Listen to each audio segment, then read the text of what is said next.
Tonight on Let It Rip, two major wars costing lives and a lot of money. The Ukraine war with a price tag of more than $70 billion for the U.S. The Israel and Hamas war costing us $14 billion, leading one Let It Rip panelist to say enough is enough. But Arab American and Jewish leaders in our community say this isn't the time to pull out. But first, if you want us to be louder, then come here and vote uncommitted. We can't wait until November until the election is settled. We have to do it right now. Two prominent Detroit Democrats sending a message to President Biden. The fighting in Gaza may cost you the election. They're urging people to vote uncommitted in next week's primary. But Democratic critics say that'll just hand the White House back to former President Trump. So what to do? Let It Rip starts now.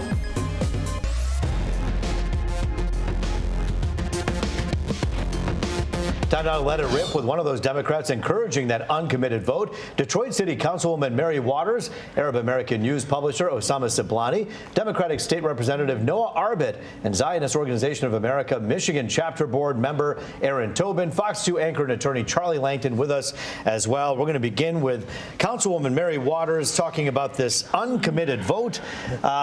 Every vote's going to count here. We know Joe Biden won Michigan by about 150,000 votes. It was tight in 2020, and you're saying don't vote for Biden, vote not uncommitted. Why? I never said don't vote for Biden. I said vote uncommitted on February 27th. For the primary. And that's this coming Tuesday, the presidential primary. We're a long way. We're 8 months off from November. It's the only power that the people have right now to say ceasefire, stop the killing, free the hostages. That's what we're saying. But when you vote non-committed, you are essentially telling people don't vote for the other guy who you would otherwise vote for, which is Joe Biden, yes? Well, I'm voting non-committed.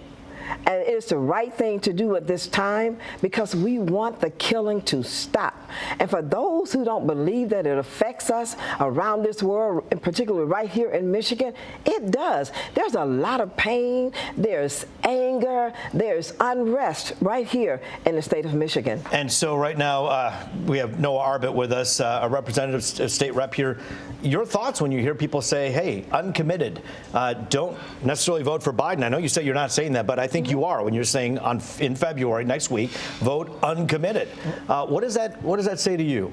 I think that anyone who is serious about ensuring that Donald Trump does not return to the White House in November has to stand with the Democratic nominee, our incumbent president, Joe Biden, and making sure that he is as strong as possible in the general election. And that means making sure that Michigan turns out for Joe Biden on February 27th. Even with all that's going on right now, the reason that people are saying vote uncommitted is because they think that this president has done nothing to help the people in Gaza, has done nothing to help really the cause, and continues to go easy on Israel. I mean, do you see that as a reason why people are saying vote uncommitted? Well, I'm not going to criticize people's motives, but I will say that I think that this president has done more to advance the cause of peace, of a two-state solution between Israelis and Palestinians than any president, any of the past two presidents, right? And I think the fact is that there is a lot of diplomacy going on behind the scenes, and by all accounts, very tough conversations between the Biden administration and the Israeli government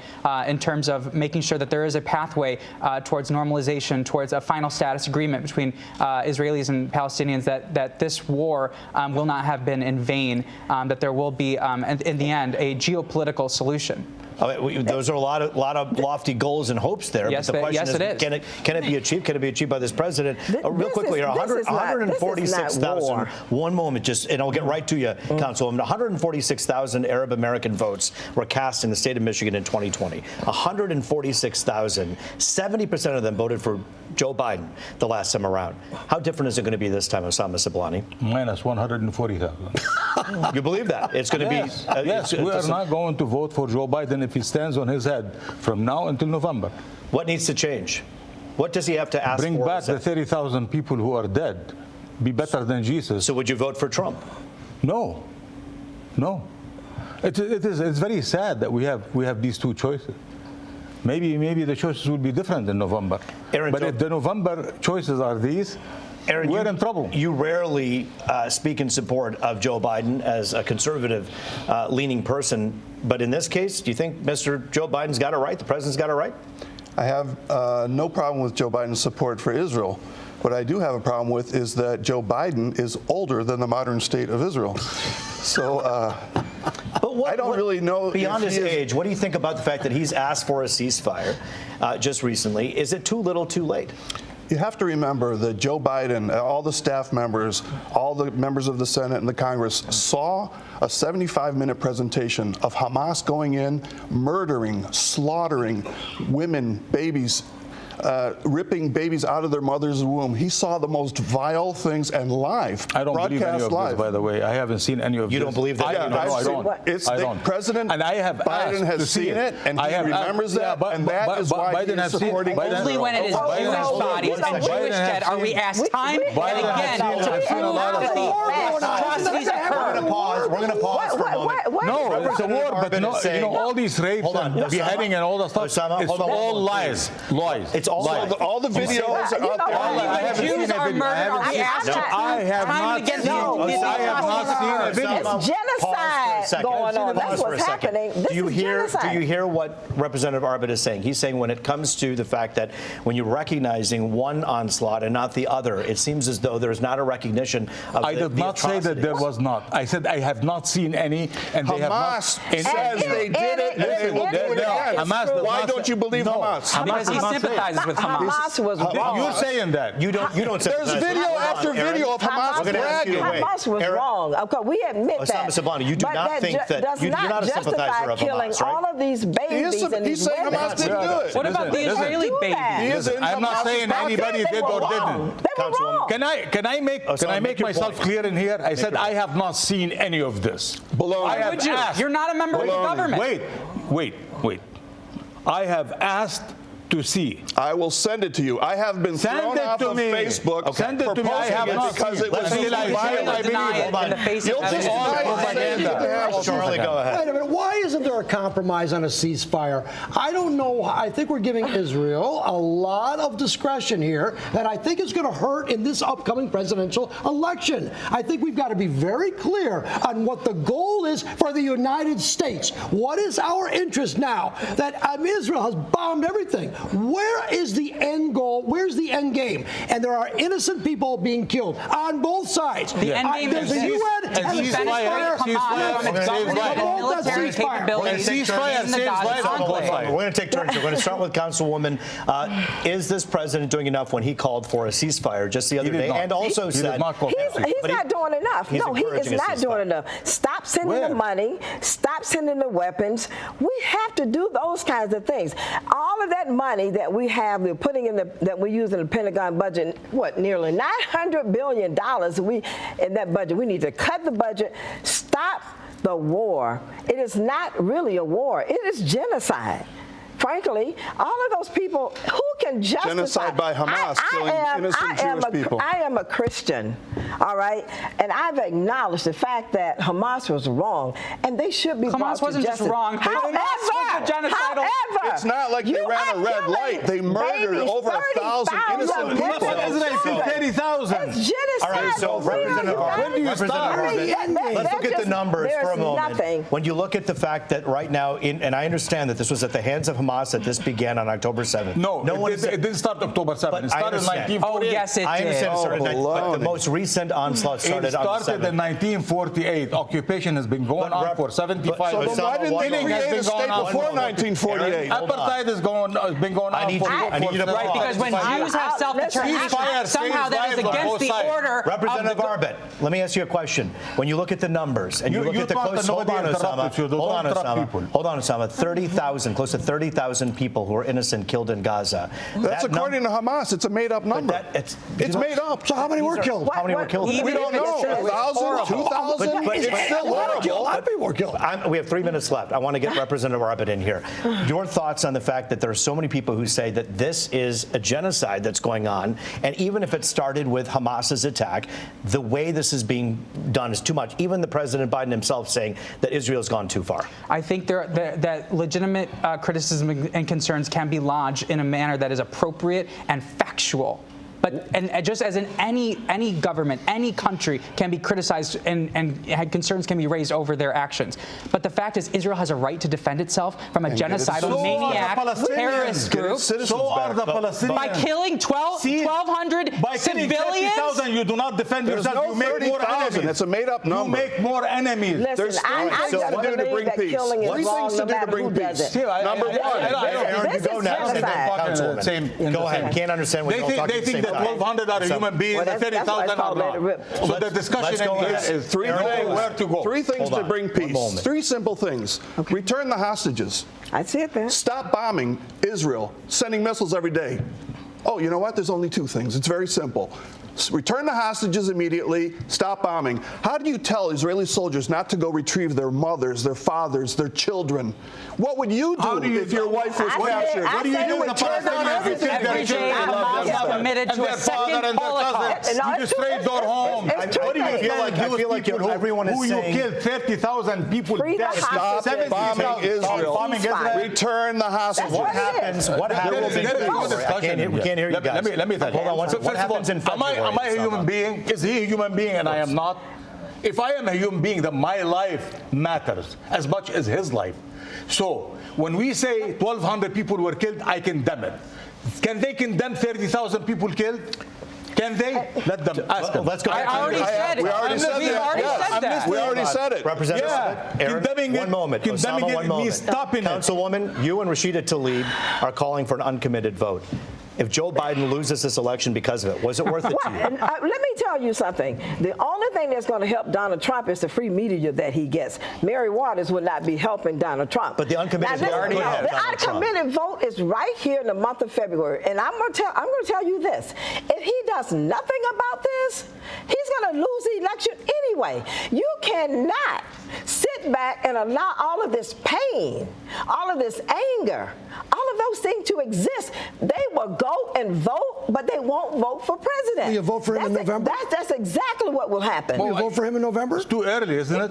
It is very early. We don't know what's gonna happen. He may not live to November. Right now, we need to send a very strong He may not live to message. November. Thank you for your time We today. have to Osama send a very Sablani, strong thank you. message. Aaron Tobin, Thank you. Representative Arbit, thank you as well. 2 years since Russia's invasion of Ukraine and 4 months since Hamas attacked Israel. 2 wars that have cost many lives, as we just talked about. And yes, a lot of money as well. Some say enough is enough, but others say the U.S. can't stop helping Israel and Ukraine right now. That debate, as Let It Rip, continues after this. Back now, Let It Rip, talking about whether there's an end in sight for the wars in Israel and Ukraine. I'm joined now by former State Representative Rocky Rachkowski. Good evening. Arab American News publisher Osama Sablani, back from the other segment, and Michigan Capital Confidential managing editor James David Dixon, Fox 2 anchor and attorney Charlie Langton, back with us as well.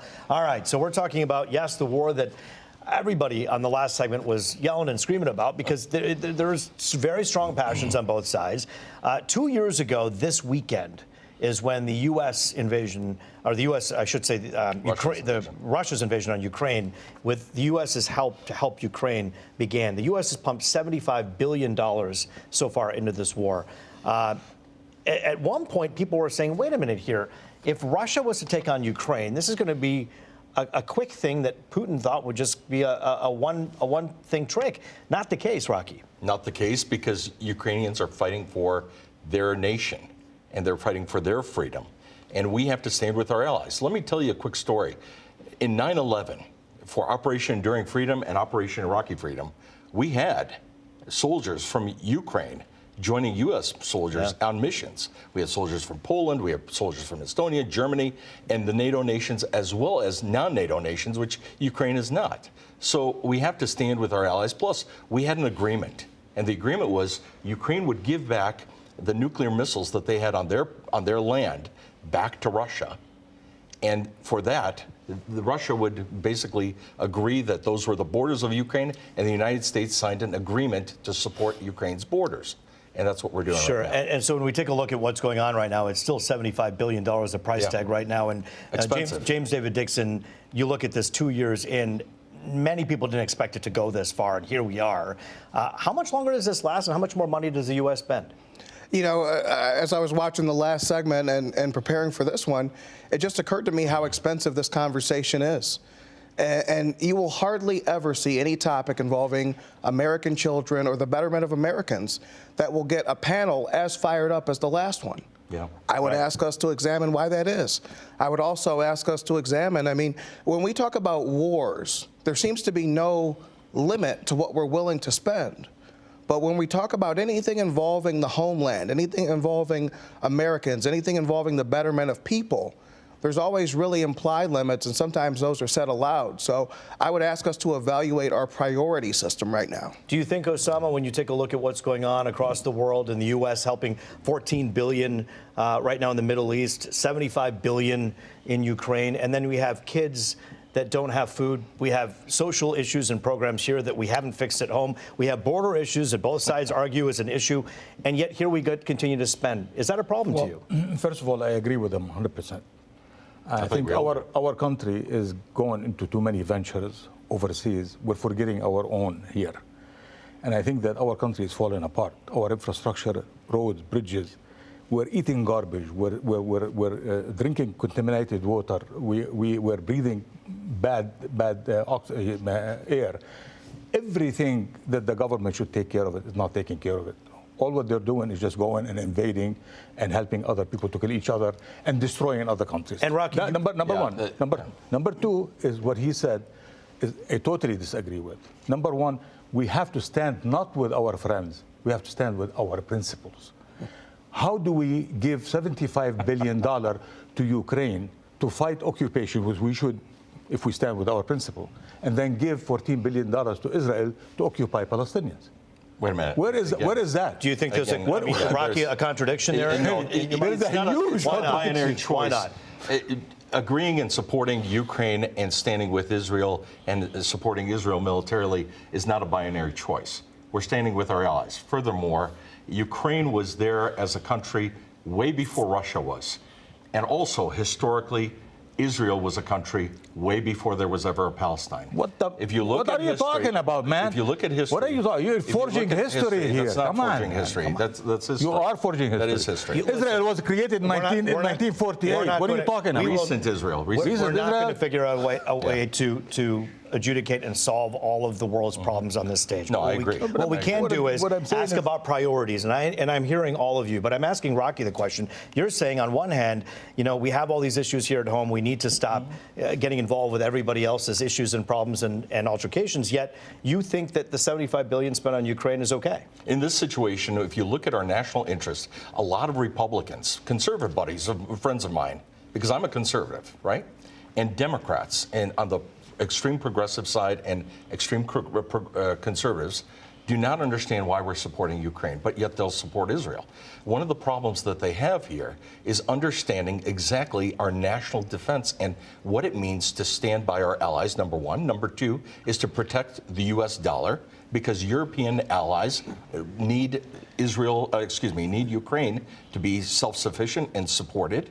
And they are looking at America and American leadership. And that leadership is also in the strength of the U.S. dollar, the Europeans are suffering. Our economy. The Europeans are suffering so much. But Biden has been supporting Ukraine and Israel. I would think that you'd vote for Biden because he's doing what you're talking about. No, listen, I'm not going to vote for the octogenarian. Don't put words in my mouth. It's good to stand by our allies. That sounds good. But where does it end? Where's the end game for both Israel and Ukraine? That's where you have. I think on the campaign trail, the candidates, both of them, Trump and Biden, are going to have to articulate a way out. Where is this? We do have problems at home. We're spending a lot of money. And I don't really think that the American people have a really good idea of what we're doing in Ukraine and in Israel. They don't because and in Iraq, hold on and one in second. Syria, they don't and in because Libya. most Rocky, finish. We have destroyed We have destroyed everywhere we went. We're there to Rocky, go ahead. ISIS mission. Make your point. And the issue is we created that ISIS, by the way. Most of the politicians do not know how to explain. They haven't served overseas. They've never served in the military. Most of them do not have any idea. You tell me, what have you accomplished in Iraq? What have you accomplished in Iraq? Please. What have you accomplished? Hold on. But tell me, what have you accomplished in Iraq? We'll get to you. We'll ask that question. Our politicians have no ability to basically explain our foreign policy or our foreign policy positions, as well as what an end state is. Where's the end game in Israel? It's an end state. You need to have an end state, and you need to understand what does victory mean and where does it stop. But no one has defined that. No one has defined that. And that's the problem. And by the way, that's the problem. Former President Trump has not defined that either. That's the problem with most of our politicians. Osama, you wanted to make a point. We'll go to James here for a moment. My point is this. Our foreign policy has been failure everywhere since Vietnam. Get rid of the State Department. Number one, foreign policy doesn't mean the State Department. It's the State Our Department. intervention, the lies that George W. Bush made to go and invade Iraq, there was no weapons of destruction. He went and destroyed a country. Now it's a fiasco there. Same thing in Afghanistan. Thanks to Iran. Say it. Thanks to Iran. Say it. No, hold on. Thanks to Iran. Can I finish my point? Rocky, go ahead. We went to Afghanistan to fight the Taliban. We left Afghanistan 20 years and we handed it to the Taliban. Thanks to your President Biden. But you know who agrees with Osama? Is former President Trump. He agrees with everything that Libya. We've destroyed Libya. We don't even know who is ruling Libya anymore. But even Trump supports Syria. We've destroyed Syria. James, now we're destroying Lebanon. We're destroying the Middle East. This president, the former president, the president before, the foreign policy of our nation has been I want to bring up one point killing. that the youngest person amongst the three of you is sitting right here in James David Dixon. Wait a minute, I thought I was younger than You're not, definitely not. And James, you bring up a really interesting point. If you talk to anybody who is 40 years of age or lower, or younger, they're not going to be sitting here thinking the same way as Mr. Sablani or Mr. Richkowski here. Talk about that for a moment. These wars cost a lot of money, and guess who's going to have to pay for that? Yeah. Your kids, your grandkids, and beyond. And these guys may not even be here. Yeah, I turned 40 next month, and so I was part of Generation 9/11. It happened when I was a senior in high school. So I literally, you go into, the late 90s, you're watching adulthood looks like fun. America looks like we're rocking and rolling. And then literally before you turn into an adult, they just pull up the gold-plated streets and say, we're just going to go into 20 years of war. No one could have ever imagined when those towers fell on 9/11 that what would result was 20 years of war that we didn't win. And now we're fighting more wars for democracy. It would take extreme gullibility to take these stories at face value, to trust that this is truly some kind of civilizational level conflict that's happening. The fact is, the American psyche is, we would rather see Russia brought low than lift our own kids high. Yeah. Okay, I want to ask Charlie a question here. Charlie, you have Russia. You thought they would dominate this particular war, right, with Ukraine. Yeah. They're right now occupying less than a fifth of Ukraine, and they've had 315,000 casualties. This did not go the way Putin thought it would. What is the end game here? What do you do with that? Well, I think that is an end game is what the politicians are going to have to figure out. And I think that you've got the American people being, footing the bill for a lot that's going on there. Listen, I understand about standing with our allies. That's conceptually, that's a good idea. But there's got to be a limit. And I don't think we're setting limits right now. And I think that's the problem here. There's an election coming up. And I'll tell you, people I talk to saying, hey, we got to set some parameters. We just can't go spending crazy. We have to articulate an out and a goal, and I don't think that's being done. Former President Trump, very vocally in the last few rallies that he's had, talked about being the only president who didn't engage in war. He took pride in that. He said diplomacy's the way. And I agreed with his. And he also believes, Rocky, that you can't go with an open checkbook spending money. That's correct. Yet I hear a lot of Republicans who disagree with that. Well, they think that wars need to be engaged. We need to stand by our allies. It's about 50-50 right now in the Republican Party. But to George's point, the biggest problem with our military today, and I served in the military for 27 years, I'll tell you this. You know what we're doing? We're building nations. We're going in, we're destroying the enemy, and then we're nation building. We need to get back. We have to go and break. And James will be on the other side of the break, being the first one with final thoughts when we come back after this. And Charlie is taking Let It Rip on the road. We got a war going on in Ukraine and Gaza. How important is this in the upcoming presidential race? A whole lot important. They say it's national security. I'm not convinced of that. When it comes to support toward each of these countries, it depends on what each candidate has to offer. What's the United States' interest in these wars? That's a good question. I don't know. Do you think we're spending too much time and money? Absolutely. We need to take care of our own business first. Is it going to benefit us to support Israel? Is it going to benefit us to support Ukraine? And we don't know the answer to that. Well, there's a lot of things that we could be supporting here in the good old United States, but if we're giving all our support supplies to these other countries, we're going to cave in on ourselves. When is this war going to end? Never, because we got to have some type of middle ground. At this point in time, the way it is set up, we're never going to be common ground. When will these wars end? Never. It's never. Yeah, you know that. This is a money game. It's all money, all about money. 15 seconds to pop. James David Dixon with final thoughts. Defund Team America World Police. We just can't do it. We can't afford it. Osama Sablani. If we cannot do a lot of good stuff outside, let's just try to do it in our country. Rocky. I agree. We need to fight for our national defense, stop nation building, and get back to the military that's supposed to destroy our enemy. Charlie. The candidates are going to have to articulate the United States' interest in Ukraine and Israel, and I'm not sure they're doing that now. And I think I agree with Charlie here. We have not heard enough from both of the candidates, the big ones at least, about what they plan to do, and hopefully we'll hear more. We still have time, and your vote counts, of course, coming up for the primary. Make your voice heard. That does it for this edition of Let It Rip.